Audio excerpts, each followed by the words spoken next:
Let's talk about decarboxylating medical marijuana for medical purposes and information only.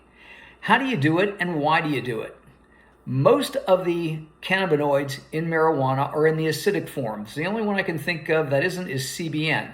But all the other ones, THCA, CBDA, CBGA, THCVA, they are in the acidic form. And that means that they have a carboxylic acid group or a carboxyl group, same thing, as part of the molecular structure. So when you look at the molecular structure of the molecule, if you drew it out on a piece of paper, there would be a carboxylic acid group that's attached. And the formula is carbon, oxygen, oxygen, hydrogen. And when you heat marijuana by smoking it or vaporizing it, that carboxylic acid group is broken off, hence the term decarboxylation. And then that's what makes THC active or marijuana active, because THCA is not psychoactive. So if you're going to be making edibles, you have to activate your marijuana first and convert all the THCA into THC. How do you do this? Well, in the old days, they wouldn't even do this. They would just grind it up, stick it in a brownie, and it would taste like your front yard.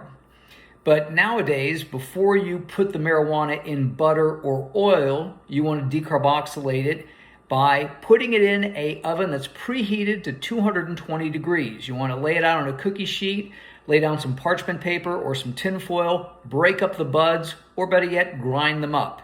And you're going to put them in the oven and leave them there for 30 to 35 minutes.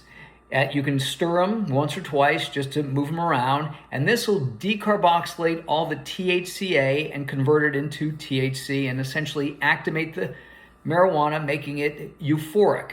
So when you put it in the butter and or oil, the THC comes out, and then you can cook with it and make brownies and cookies that make you very happy. You don't want to exceed probably 40 minutes because now you'll begin to burn off the cannabinoids. So you want to use a thermometer in your oven to make sure you're at 220 degrees because ovens can vary by about 20 degrees. You'd never want to stick marijuana in an oven that's like 300 degrees because that's the point at which cannabinoids typically begin to vaporize off.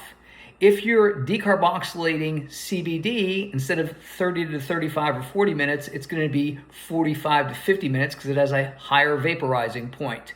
But now you understand why and how decarboxylation occurs and why it's necessary if you're going to be cooking with it.